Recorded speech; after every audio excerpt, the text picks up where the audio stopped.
بسم اللہ الرحمن الرحیم۔ السلام علیکم سامعین، آج ہم حضرت ابراہیم علیہ السلام کا قصہ بیان کرنے والے ہیں۔ سب سے پہلے ان کا سلسلہ نسب بیان کرتے ہیں۔ سلسلہ نسب و پیدائش۔ حضرت ابراہیم علیہ السلام کا سلسلہ نسب کچھ یوں ہے: ابراہیم بن طارق بن نحور بن سارق بن راغو بن فالق بن عابر بن صالح بن ارکحش بن سام بن حضرت نوح علیہ السلام۔ نوٹ: اہل کتاب کی صراحت کے مطابق علامہ ابن کثیر رحمۃ اللہ علیہ نے تمام اسماء کے تحت ان کی عمریں لکھ دی ہیں۔ حضرت نوح علیہ السلام کی عمر کا تذکرہ پہلے ہو چکا ہے، اس لیے اس کو دہرانے کی ضرورت نہیں ہے۔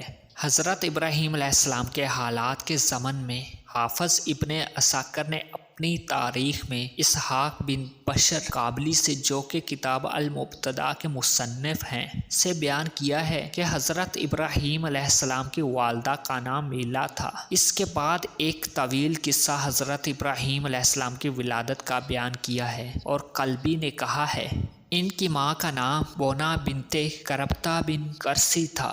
اس کا تعلق بنی ارکحش بن سام بن نوح علیہ السلام سے تھا۔ ایک اور سند سے حضرت اکرمہ سے ابن عساکر رحمۃ اللہ علیہ نے نقل کیا ہے کہ حضرت ابراہیم علیہ السلام کی کنیت ابو الضیفان یعنی مہمانوں کا باپ تھی۔ آپ کے پاس مہمان بہت زیادہ آتے تھے اور میزبانی کرنے میں آپ بہت مشہور تھے، اس لیے آپ کی کنیت ابو الضیفان مشہور ہوئی۔ مورخین نے لکھا ہے کہ جب طارق کی عمر 75 سال کی ہوئی تو اس کے ہاں ابراہیم علیہ السلام پیدا ہوئے، پھر ناہور اور ہاران پیدا ہوئے، اور ہاران کے ہاں لوط علیہ السلام پیدا ہوئے۔ اہل تاریخ کے نزدیک ابراہیم علیہ السلام منجلے بھائی تھے، اور ہاران اپنے باپ کی زندگی میں اسی زمین میں فوت ہوئے جس میں اس کی پیدائش ہوئی تھی۔ یہ کلدائنیوں کی زمین تھی، جس سے ان کی مراد بابل شہر ہے۔ اہل سیرت اور مورخین کے نزدیک یہی مشہور اور صحیح ہے۔ حضرت ابن عباس رضی اللہ تعالیٰ عنہ سے ابن عساکر نے بیان کیا ہے کہ حضرت ابراہیم علیہ السلام خطۂ دمشق میں برزہ نامی بستی کے قاسیون نامی پہاڑ میں پیدا ہوئے۔ اس کے بعد ابن عساکر کہتے ہیں کہ صحیح یہ ہے کہ وہ ارض بابل میں پیدا ہوئے، اور خطۂ دمشق کی بستی برزہ نامی کی طرف نسب کی وجہ یہ ہے کہ جب ابراہیم علیہ السلام حضرت لوط علیہ السلام کی مدد کے لیے ان کے علاقے میں گئے تھے تو انہوں نے وہاں نماز ادا فرمائی تھی۔ مورخین لکھتے ہیں کہ جب حضرت ابراہیم علیہ السلام نے حضرت سارہ سے اور ان کے بھائی ناہور نے ملکہ بنت ہاران سے یعنی اپنی چچا زاد بہن سے شادی کی تو وہ بیان کرتے ہیں کہ حضرت سارہ بانجھ تھیں، ان میں کوئی اولاد نہیں ہوئی۔ مورخین کہتے ہیں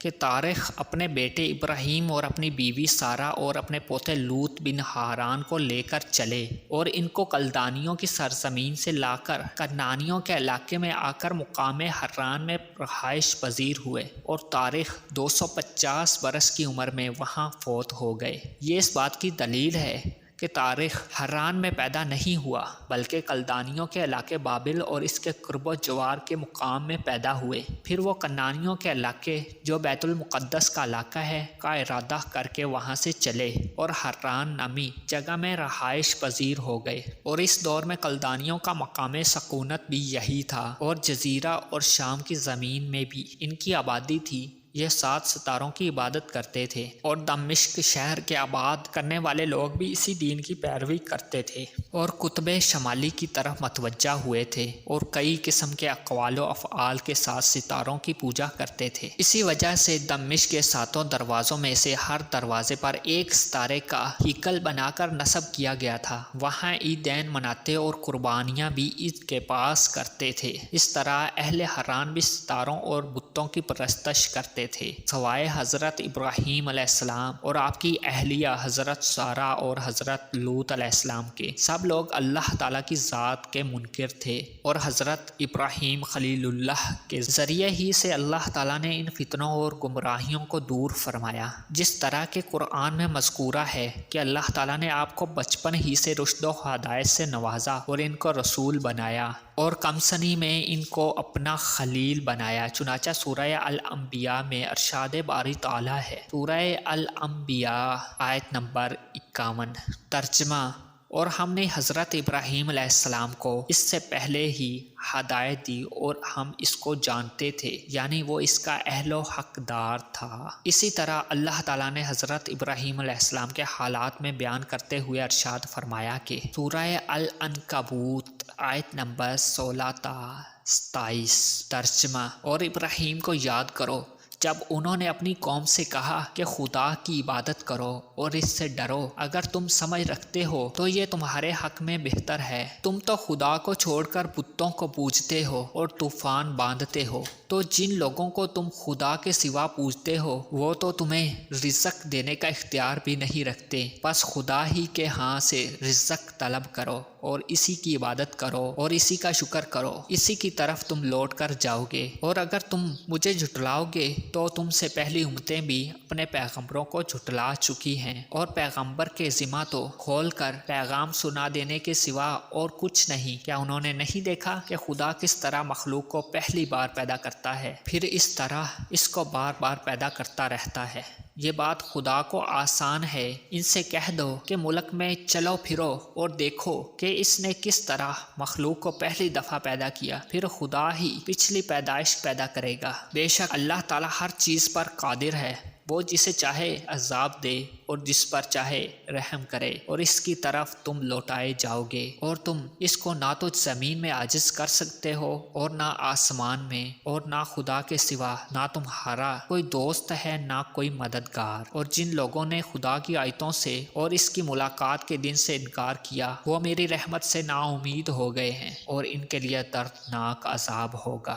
تو ان کی قوم کے پاس کوئی جواب نہ تھا سوائے اس کے کہ وہ کہنے لگے کہ اسے مار ڈالو یا آگ میں جلا دو، مگر اللہ تعالیٰ نے ان کو آگ کی سوزش سے بچا لیا۔ اس بات میں بڑی نشانیاں ہیں ان لوگوں کے لیے جو ایمان رکھتے ہیں۔ اور ابراہیم علیہ السلام نے فرمایا، تم جو خدا کو چھوڑ کر بتوں کو لے بیٹھے ہو تو یہ دنیا کی زندگی میں باہم دوستی کے لیے، مگر قیامت کے دن تم ایک دوسرے کی دوستی سے انکار کر دو گے اور ایک دوسرے پر لعنت بھیجو گے، اور تمہارا ٹھکانہ دوزخ ہوگا، پھر تمہارا وہاں کوئی مددگار نہ ہوگا۔ بس ان پر ایک لوط ایمان لائے، اور ابراہیم علیہ السلام کہنے لگے کہ میں اپنے پروردگار کی طرف ہجرت کرنے والا ہوں، بے شک وہ غالب اور حکمت والا ہے۔ اور ہم نے ان کو اسحاق و یعقوب بخشے اور ان کی اولاد میں پیغمبری اور کتاب مقرر کر دی، اور ان کو دنیا میں ان کا صلہ عنایت کیا، اور آخرت میں بھی وہ نیک لوگوں میں سے ہوں گے۔ پھر اللہ تعالیٰ نے حضرت ابراہیم علیہ السلام کے باپ اور قوم کے ساتھ مناظرے کا ذکر کیا ہے،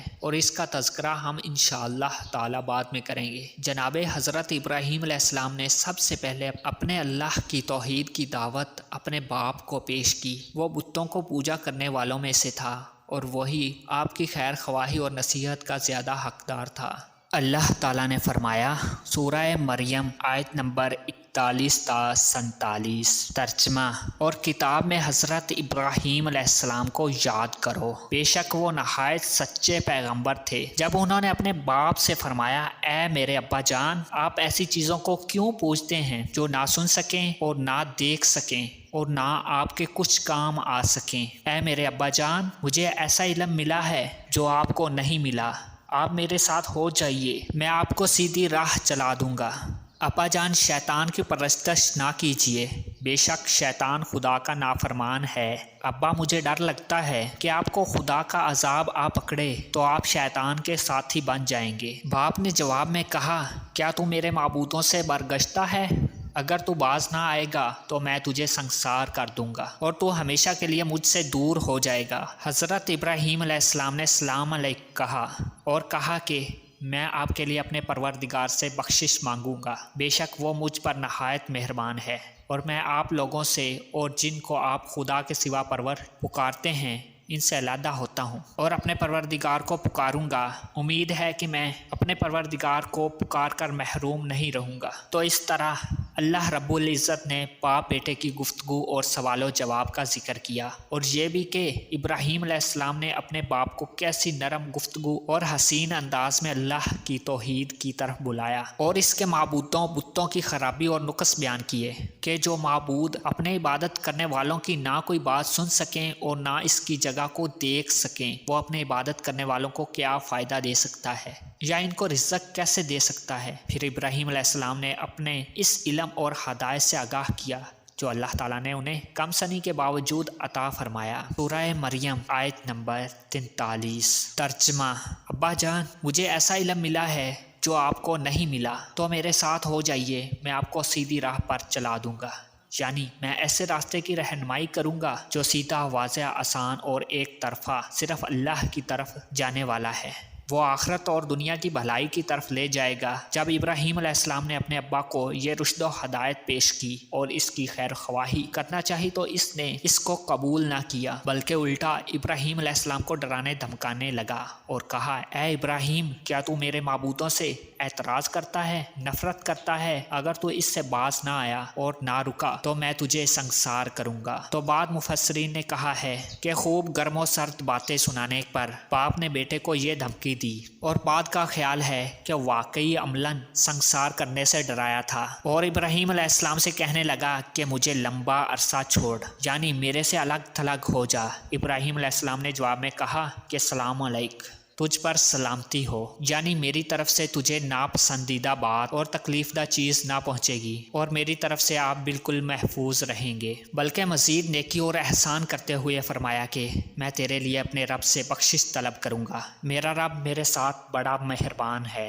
حضرت ابن عباس رضی اللہ تعالیٰ عنہ اور دیگر متقدئین نے حفیظاً کا مفہوم یہ بیان کیا ہے کہ وہ بڑا مہربان ہے کہ اس نے مجھے اپنی عبادت کرنے دی اور اپنے لیے مخلص ہونے کی توفیق عنایت فرمائی، اس لیے فرمایا کہ آزر، میں تم سے اور ان بتوں سے الگ ہوتا ہوں جن کو تم اللہ کے سوا پکارتے ہو، اور میں اپنے رب کو پکاروں گا، اور مجھے یقین ہے کہ میں اپنے رب سے دعا مانگ کر محروم نہ رہوں گا۔ تو اپنے وعدے کے مطابق ابراہیم علیہ السلام اپنی دعاؤں میں اپنے باپ کے لیے بخشش طلب کرتے رہے، لیکن جب ان کو پتہ چلا کہ وہ تو اللہ کا دشمن ہے تو ابراہیم علیہ السلام نے اپنے باپ سے بیزاری اور لا تعلقی کا اظہار کر دیا، جس کو اللہ تعالیٰ نے اپنی کلام پاک میں ارشاد فرمایا ہے۔ سورہ توبہ آیت نمبر 114۔ ترجمہ: اور ابراہیم کا اپنے باپ کے لیے بخشش مانگنا تو ایک وعدے کے سبب تھا جو وہ اس سے کر چکے تھے، لیکن جب ان کو معلوم ہو گیا کہ وہ خدا کا دشمن ہے تو اس سے بیزار ہو گئے۔ اس میں کچھ شک نہیں کہ ابراہیم علیہ السلام بڑے نرم دل اور بردبار تھے۔ حضرت ابو ہریرہ سے مروی ہے کہ جناب رسول اللہ صلی اللہ علیہ وسلم نے ارشاد فرمایا کہ ابراہیم علیہ السلام نے قیامت کے روز جب اپنے باپ سے ملیں گے تو آزر کا چہرہ سیاہ اور گرد و غبار سے اٹا ہوا ہوگا، تو ابراہیم علیہ السلام فرمائیں گے کہ کیا میں تجھے کہا نہیں تھا کہ میری نافرمانی نہ کر؟ تو باپ جواب دے گا کہ آج میں تیری نافرمانی نہیں کرتا۔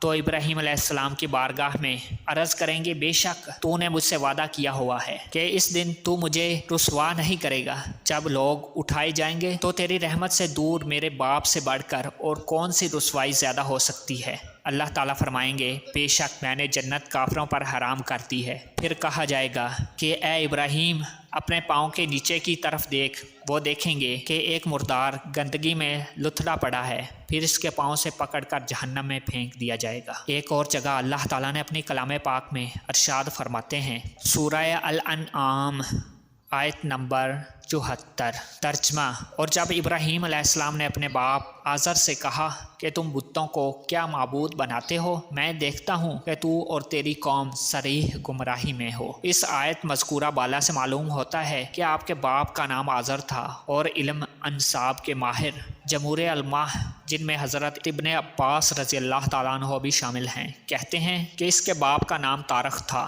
اہل کتاب اس کو طارق خاں کے ساتھ پڑھتے ہیں، اور بعد کہتے ہیں کہ اس کے بت کے نام سے اس کا لقب مشہور ہو گیا تھا جس کی وہ عبادت کرتا تھا، اور اس کا نام آزر تھا۔ علامہ ابن جریر بھی فرماتے ہیں کہ یہی درست ہے کہ خود اس کا اپنا نام آزر تھا، تو ہو سکتا ہے کہ اس کے دو نام ہوں، یا ایک نام دوسرا لقب ہو، یا ایک احتمال ہے جس کا صحیح ہونا ممکن